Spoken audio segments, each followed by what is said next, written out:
Welcome back to Guide with Samuel. Today, I'll walk you through adding a new payment method to your Google Ads account to keep your campaigns running smoothly. First, sign into your Google Ads account at ads.google.com. Click on the tool icon in the top right corner and select Billing and Payments under the Setup column. Next, in the left menu, click on Payment Methods. Then, click the blue plus button to add a new payment method.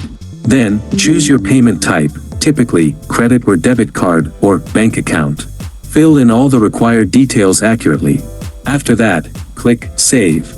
Google may place a small temporary authorization charge on your account to verify the payment method, which will be refunded. You can set this new payment method as your primary option for automatic payments. Having a backup payment method is a great practice to avoid campaign interruptions.